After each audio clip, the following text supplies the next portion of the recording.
The pen strokes that marked the loose-leaf paper in front of me might as well have been written in a foreign language. Despite resembling my handwriting, I could no more understand them than speak them aloud. It was as if I'd woken from a trance and found myself staring at a half-finished sentence. I stared at the words, and they seemed as arcane as they seemed out of place. There is no brown door. I couldn't grasp why I would write that. It held no particular meaning to me, and I certainly couldn't grasp what it possibly meant. I mean, there are plenty of brown doors. My bedroom has a brown door. My office at work has a brown door. And even as I looked up from the paper and around the diner where I sat at, I could see a brown wooden door on the other side of the room. I sat there and stared at the sheet of paper as a waitress walked up and said, "Can I get you some more coffee, hon?" My mind was temporarily distracted by the text on the page, and I looked back over to the brown door across the room. The grain on the wood swirled in random patterns hidden behind the thick coat of stain that had been applied somewhere along the line. I've been through that door 100 times. It led to the men's room. I've been sitting in that diner most nights since I was in college. It was getting late, probably around 2 or 3 in the morning, and I was one of only 2 customers in the store. My waitress lingered by the coffee machine long enough to sneak a text message to someone before bringing a fresh pot over and filling my cup. She smiled the kind of smile that said she was trying to be chipper and get a tip, but she'd love it if the customers left so she could go smoke a cigarette. It didn't matter that I'd all but filled the ashtray in front of me. She wasn't allowed to smoke inside when customers were present. I knew it. She knew it. The manager was probably sleeping in his office and already fired a girl for it once already that week.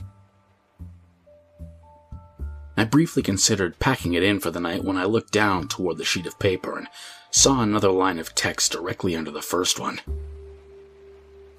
It was the exact same phrase as before, but it had been written in all capital letters. There is no brown door. I've been paying attention to one thing or another the whole time I've been sitting there. I most certainly did not remember picking up a pen and writing out another line. More to the point, I couldn't place a time when I would have had a free hand to do so. One hand lightly caressed a cigarette as another was pulling the cup of black silky liquid to my lips. I could already tell it was going to be a long night. It seemed like every time I got the slightest inkling to get up, I'd have my attention redirected to that damn sheet of paper and there'd be another line saying the same thing. There is no brown door. My waitress disappeared into the back and I was left alone with Buck.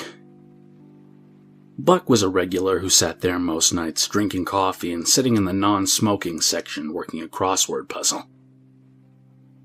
I think in 10 years of sitting up at that diner, I might have said 3 words to him. I guess at some point I figured him to be more like furniture than a person.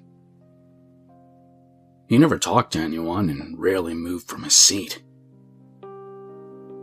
I stared at the swirling patterns etched into the brown wooden door behind him and shuddered, as they almost seemed to coalesce into a face. I turned back to my coffee and the piece of paper was gone. I looked around for a moment and finally peeked under the table to see it had fallen to the floor. I reached for it, and as I pulled it up, I noticed more writing. It read, "Do not go through the brown door." I was hit with a sudden urge to piss. I wasn't at all surprised by the sensation. I'd been sitting there drinking coffee for what seemed like hours. I stood up and the piece of paper fell down in front of me. I didn't even have to pick it up to see that the words etched frantically onto the page. Do not go through the brown door. By this point, I was more than a little spooked by the whole occurrence. Insomnia does weird things to the mind, and I guess I was more than a little used to that kind of weird. I begrudgingly walked outside and around the side of the building to empty my bladder. As I came back from behind the building, I heard a muffled pop from inside the store. A scruffy man ran past me and into the night as I walked in to find my waitress convulsing on the floor as blood pooled around her. I guess instinct just kicked in at that point. I dropped to my knees and put pressure on the wound as I screamed for someone to call the cops. The next few minutes were a blur. My heart was beating at 1,000 miles a minute as I tried to remember my waitress's name. She hadn't been wearing her name tag, and it occurred to me that asking for her name as she bled out right beside me might not be the best use of our time. She heaved a few times before her heart just gave out. I sat there with my hands covered in blood as the police burst through the door. That was a mess. I slurred through my words as one of the responding officers interviewed me. The manager stood off in the distance as he told his version of events to another detective. The whole room was a crime scene, and I'd been sitting there smoking a cigarette without even thinking to wash my hands. I could see the waitress's blood smeared on my lip as I looked at my reflection in the darkened window in front of me, and that's when my jaw dropped. There was no door in the doorway between the dining room and the restroom. I mean, the restroom door was there, but it was metal and painted red like the rest of the restaurant. The heavy brown wooden door just wasn't there. I walked up to inspect the green door frame, and there was no sign that any door had ever been there. I searched frantically for that sheet of loose-leaf paper, but I couldn't find it anywhere.